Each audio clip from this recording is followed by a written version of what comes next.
Hello and welcome to the first episode of Keelhauled, the Sea of Thieves focused podcast. My name is CaptainLogun. That's Logun, because I gotta be that guy. Today we're going to talk about pretty much what's been going on with Sea of Thieves up until the end of February per se. We've had a couple betas. It's been in alpha for a long time, and we're steadily waiting for the release of Sea of Thieves coming March 20th. So it's a ways out. It's about a month now, and we're probably going to have some other stuff come out before then. So I just wanted to start this podcast because I really wanted to keep in the spirit of Sea of Thieves. I had a really good time playing it, and I don't want it to end, but because I don't have a YouTube channel that I really focus on and I can't play the actual beta, I got to do something else to keep me entertained. So for the time being, I'm going to try and make this podcast.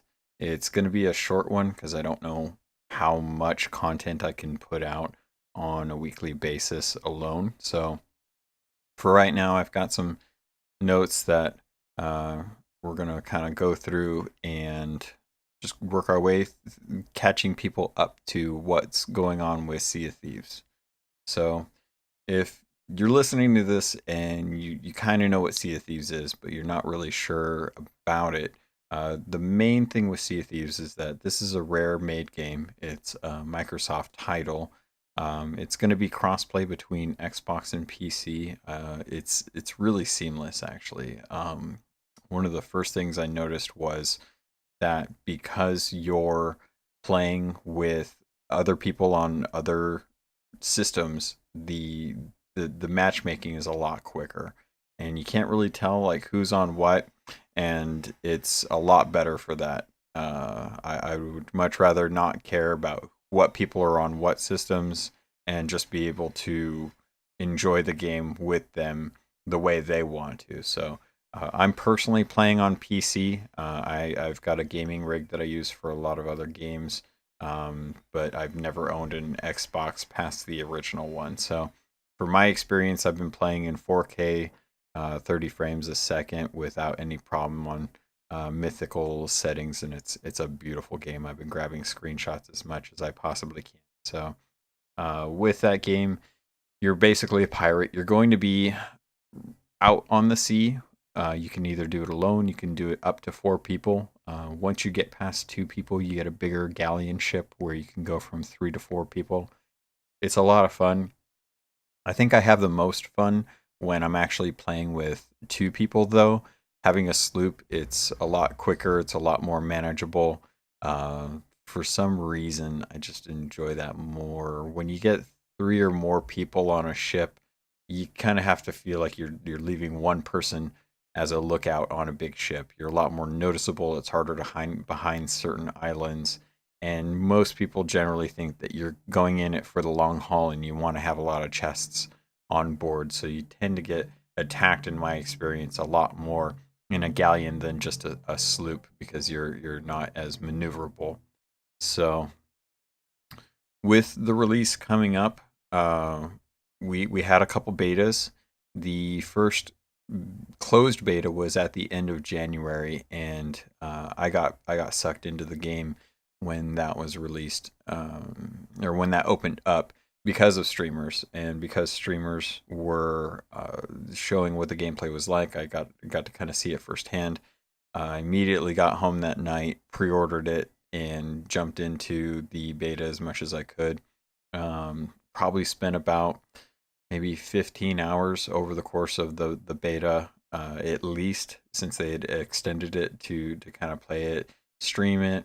Met some really great folks there that I've since added to my friends list to be able to play with them when the actual game comes out.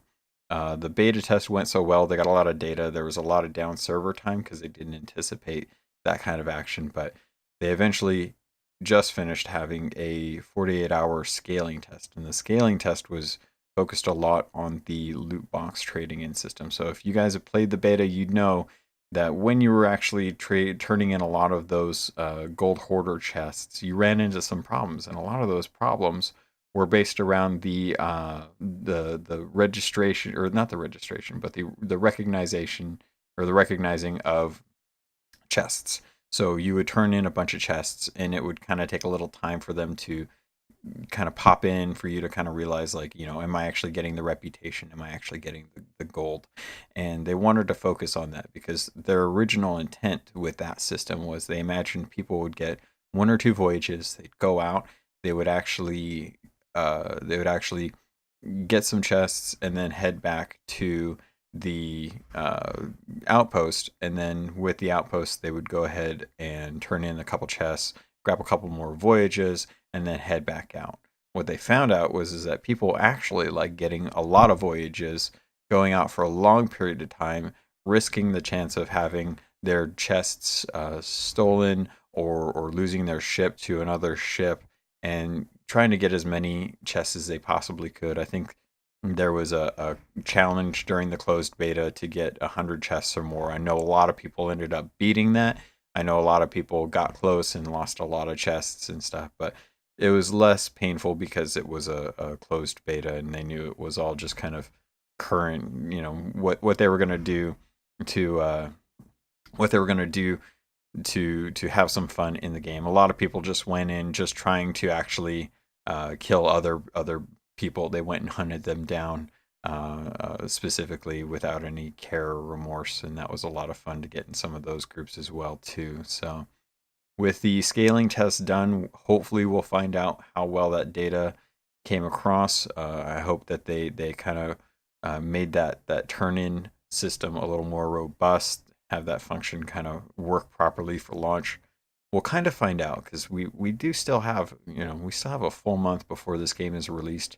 There's some hints on whether or not we're going to get another closed beta, or maybe even possibly an open beta. I would love for this game to get an open beta because since it's added to the Microsoft Game Pass for $10, sometimes even cheaper, you can actually play this game in its full form on release day without having to dedicate a full $60 to it in the US. I know it's more in Canada, and I don't even know how much other countries have to pay for that, so I feel bad for them. But with the release coming up, I really wanted to get more from this, so I ended up actually going to the store. I went to the store right after the closed beta, the first closed beta at the end of January, and I went and I bought some stuff. I'm hoping that it comes in soon. But if you guys haven't seen this, they've actually got quite a bit of loot on their store. They've got some shirts, they've got some posters, they've got some coins, art books. The art books themselves look great and supposedly have a lot of content in there from some of the people who were diehard fans from the get-go. Some of the alpha testers, the people that were in the forums, they call them deckhands. They've got their own title, and they've put a lot of those deckhands into the game itself. So there's little Easter eggs here and there for the people that were for this game, all the way from the beginning of announcement to the current closed beta and scaling test, and then on past the actual release date. So I went and I picked up a shirt and I picked up a poster. And the poster is just the skull with the people kind of on shore looking at the longboat and the galleon in the background. And I picked up the Reaper marked shirt as well, not the gold one, but the actual colored one. It's whoever designed it. They just did an awesome job with it. So with the beta, we got a chance with the scaling test to check out a couple more things. We got to check out bounties. We got to check out killing captains, undead captains, and collecting their skulls. We couldn't turn them in for anything, which is kind of a bummer, but it was kind of pretty to have them all lined up in the ship. Sometimes I would like to put them out on the front of the bow, just to on the yardarm, just to be able to have that kind of beacon, like, hey, guess what I did. But we got a chance to actually check out custom pirates. We know that they've got an infinite pirate generator, and we know that they want to make sure that people have the ability to pick the pirate that best reflects them.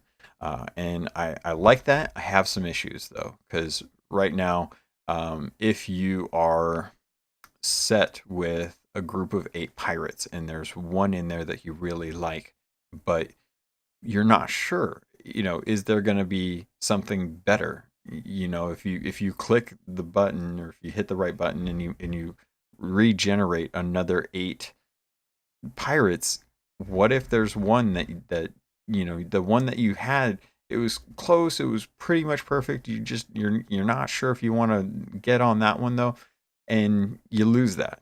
Well, you're kind of stuck. You don't really have an option. There's not a way to kind of save a pirate and use that as like one of your possible choices for pirates. So, and since it's an infinite pirate generator, the chances of you getting that perfect pirate that you just wanted to see, like maybe there was something else that kind of sparked your interest, is completely gone. The chances of getting that one back are very slim. So you're kind of stuck in this what if scenario. What's going to happen? You're not sure. So there's been some great people out there that have done some mock-ups. The Crow's Nest is the one that comes to mind. That gentleman went and did a really nice mock-up where you can actually pick up to, I think, 5 pirate templates and save those, and then continue the pirate generator to see if maybe there's something in there that's even better than the one that you currently have saved. And if not, at least you saved the one that you did like. And that's kind of important, especially when you're going to be stuck with this pirate for the term of the game. And that was kind of one of my other problems that I had with this, is that this is for good. Once you pick your pirate, you're set in the game. That's how you're going to look. You can augment yourself with some hooks, with some peg legs, hair, attire, things like that, but your body type is set. And that's kind of a tough pill to swallow when you're looking at a game that they say they would like to support for 10 years. It's going to be a games as a service. And as far as I understand it, there's only one other way that you can actually change your pirate, and that's if you go ahead and create an entire new account. And the problem I have with that is that I can't take any of the gold. I'm okay grinding out reputation. That's fine. There's going to be 3 trades that you can go with. You can go with the bounty hunters, you can go with the merchants, or you can go with the gold hoarders. But all in all, if you want to change your pirate type, you're probably going to have to make a brand new account, and that bugs me. I would like to have knowledge that the pirate that I start out with at the beginning of the game, if I want to change the body type, is a possibility, either through microtransactions or some other means.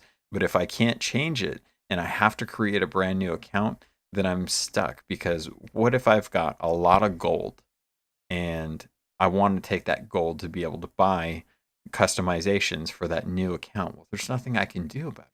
I can't trade gold with anybody. I can't give it to a good friend and say, here, hold on to this while I make my other pirate. And when you get into the game, have them trade back that gold so that you can go through and actually rebuy a lot of the stuff that you had. So I understand a lot of the reasons behind not wanting to have trading gold.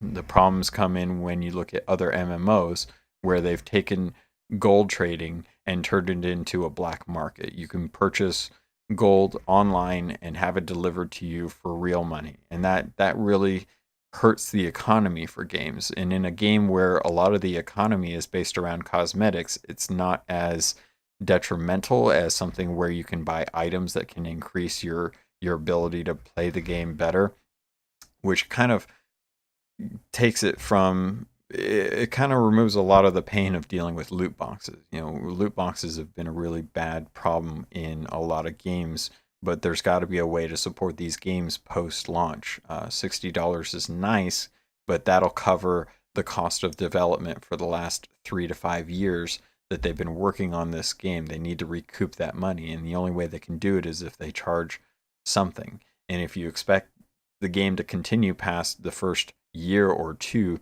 you have to add something in there like microtransactions or a subscription. And most people, once you get past 4 or 5 subscriptions, you start looking at your account and start wondering how many of those are still worth it. So microtransactions are a great way for someone to actually buy something that is cosmetic, that will be in game, that you can enjoy while supporting the developer by other means.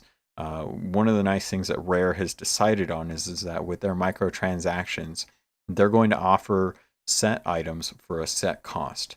There's no loot boxes. There's no gambling. There's no risk in what you're buying. What you buy is what you get. All they ask is that you accept the fact that there are items that if you want them, you'll have to pay more money to get those. And I'm personally fine with that because I would much rather buy an item, know what it is, and spend that money knowing that I'm going to have it on my account as opposed to constantly shelling out cash for the chance of getting something. I'm getting something, but it's not the thing I want. And that's the difference between gambling and risks. If I gamble, I lose out. I don't get anything. My money's gone. I don't have any kind of items or anything like that. But at least with a loot box, you're getting something, maybe just not the thing that you want. So with the microtransactions, I'm hoping that they do more than just pets. I hope that they give us the ability to adjust our body at the base level. If I want to be a big hulking dude, I can be a big hulking dude. And if I change my mind and I want to be a woman, I can be a woman. But at least give me that option at some point later in the game. So that gives us a little bit of an idea of what's going to happen in the end of the game. Because what is the end game with this? Well, the end game has more to do with going back to that reputation. I said that there's 3 reputations that you have to gain, and once you gain a certain amount of faction rep with with the bounty hunters, with the merchants, with the gold hoarders, you're going to eventually get to the point where you cap out on that. And at that point, it's kind of explained that there's going to be this pirate legend system. And the pirate legend system is kind of the reward for people who have put the time in to play the game all the time. The people that put in all that time. And eventually everyone's going to work their way up to a pirate legend system. So once you get to a pirate legend system, you're going to have a specific place. It's going to be a hideout. And we don't know where the hideout is. It's in the beta. No one's found it. And there's not a way to access it. So at the point when you get your pirate legend status, and they haven't really explained exactly how you get that, but from what we've kind of gathered from talks, from podcasts, from interviews, it's going to involve more than just reputation. You're going to have to go do some stuff, gather some things to be able to become a pirate legend. But once you do, that's when you're going to gain access to this pirate legend tavern or hideout. And the benefit of it is that with other MMOs, typically when you spend a lot of time in the game, you get a certain level and you get access to a certain level. But your buddies may not be in the game with you during that time. They may not be at the same level you are, and they tend to get gated out of content because they either don't have the gear or the reputation. With the Pirate Legend system, this is great because you actually get to take your crew with you into the Pirate Legend Tavern. So they get a taste of what it's like to be a Pirate Legend, and they can join you on those quests, on those journeys, and they can get the rewards from that and help kind of boost them up to becoming a Pirate Legend. Well, what's the point of a Pirate Legend system, you ask? Well, the point of the pirate system is to be able to have full customization over your ship. Once you become a Pirate Legend, the benefit of it is you get better quests that are harder, that are more interesting to do and more intricate, but you also get to personalize your ship. And personalizing your ship is one of those few things that I think a lot of people are drawn to. Everyone has kind of enjoyed some of the default pirate ships that we've seen so far. Some of the ones where I've personally had some where they have a couple clinking grog mugs on the sails, or I've had some that have like shark teeth on the bow, and some of the nice things that you can change about the color, the design, the designs on your sails. You can actually name your ship, and that ship is supposed to persist. I'm not quite sure, and I don't think I have seen anything that says how do you go from a 2-man sloop to a 4-man galleon if you're a pirate legend. Are you stuck with just one ship once you've hit that pirate legend, and you have to decide, am I going to sail with random people and they can be on my giant ship, my Flying Duchess, or am I going to pick a smaller sloop and just rely on the fact that I will always have one other person sailing with me as a pirate legend? So we haven't really figured out how Pirate Legend translates to ship customization and how that scales based on the number of people that you're with. So there's definitely a few answers that we're looking for. Hopefully that we'll get a little bit more light on coming up in this next month leading up to the release. I know a lot of people are looking forward to becoming Pirate Legend, myself included. So that's pretty much it. I can't really think of too much else that's going on right now.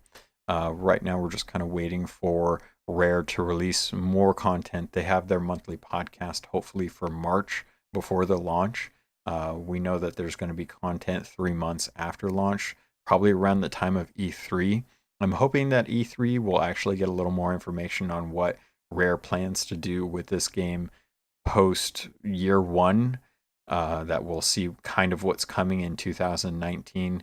We already know that with the game that's going to be launched, at launch, we're going to have skeleton forts that will be kind of raid tier content for pirates. You'll be able to go onto those islands. You'll be able to help kind of work out killing all the skeletons, killing the captains, the undead captains who have hordes.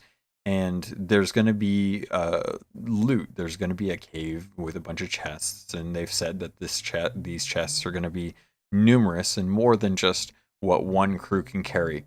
So you're going to have to work out who gets what. Are you going to split it evenly? Are you going to try and kill everyone? Are you going to try and take it all for yourself? Or are you going to be the one that ends up getting killed and lose out on all the work that you just put in, all the resources that you just used to try and get this pirate fort under control? We also know that there's going to be a Kraken. This has been heavily hinted. They finally confirmed it. The scaling test didn't really add much to what we're going to see with the Kraken, but we know at launch the Kraken's going to be available, and it's going to work a lot like storms. The storms kind of move across the map in their own fashion, and we know that to be in one is kind of rough. We know that the Kraken is going to be just like that. It's going to be a really, really big event when it does happen, something that you'll be able to see off in the distance. You should be able to see the tentacles when it's actually engaged. It should have like an inky type of blotting on the sea itself when it's close, and it can sink ships. It can sink ships. It can drown pirates. It's going to be a lot of tentacles. I think they said up to about 8 tentacles are going to be present during that fight. And if you slash at a tentacle, it's going to bleed, and that blood's going to get on your face and kind of obscure your vision, the way if you have like someone that throws up on you or throws a bucket of throw up on you, which that's a whole nother thing that I didn't anticipate with this game. But with the Kraken, it might take multiple ships to take down, and we're not quite sure what the reward of that is. We're not sure. Are we going to get items that lead us to treasure? Are we going to get something from like the merchants that they're like, oh, well, Kraken blood or something that's going on with that to give us a reward for spending all that time actually trying to kill these beasts. But we do know that these beasts are big. We know that they're going to be very dangerous, and we know that it's going to be really hard for just one ship to be able to take on some of these. So with the beta test that we've been in so far, we've only really had to deal with a couple undead skeletons with blunderbusses, manning cannons on islands, and really just sharks. Sharks have been scaled up in the original closed beta. They felt like they were scaled down in the scaling beta. I'm hoping that we get another one that's kind of in between, because having those sharks was always a constant threat, and I really did enjoy that, especially when you come to sunken treasure, when you come to barrels in the water, random encounters like that on the open seas, when it would seem safe just to be out there getting exploring a sunken ship, but knowing that there's going to be sharks there, and then of course the potential of another ship coming on you while you're down in the water trying to find out if there's a sunken or captain's chest down in there. So there's a lot to look forward to. I've been having a blast keeping up with other people and their content for this game. Everyone I've talked to has said that they're really excited for it. I've only had a few people say that they're on the fence, but they'll probably try it out when it comes out, since it's already going to be part of the Xbox Pass.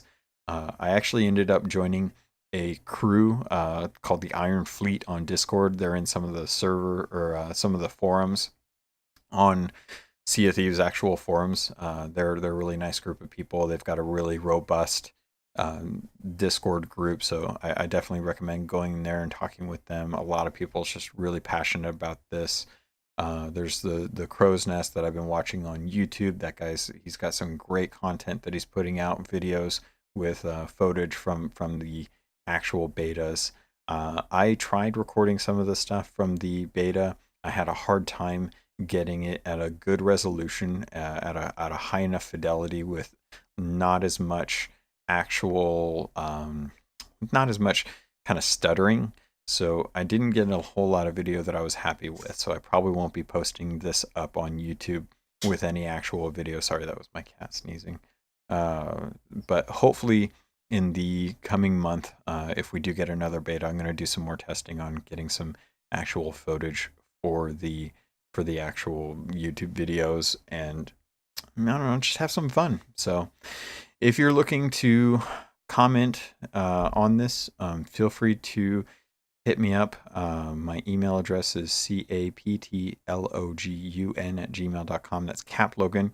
You can also find me on Twitter at capt, CAPT_LOGUN. I try and do CaptLogun on pretty much anything on Xbox. I had to go with CaptainLogun, all one thing, no spaces, just all spelt out. I'm also on Twitch. I stream a lot of different stuff between Nintendo, Blizzard games. When Sea of Thieves is up, I'm streaming that on a constant basis. So you can find me over at Twitch at twitch.tv/CAPT_LOGUN. That's CaptLogun again. So thanks for listening to this. This is the first episode. I'm going to try and make this a regular thing because I can't think of a better game to talk about than Sea of Thieves, especially with something that's going to be a game as a service. I really love these when companies get to focus in on a game and really kind of refine some of the different things that are going on with it, and make sure that, you know, there's player feedback and new ideas coming from inside and outside of the actual game. So thanks for listening. Everyone in the Twitch channel right now, thanks for helping me. Thanks for sticking around for this. I can't believe I actually managed to talk for a full 30 minutes about this. So hopefully this can be a reoccurring thing, and I'll see if I can get this uploaded so that that anyone who wants to share it can share it.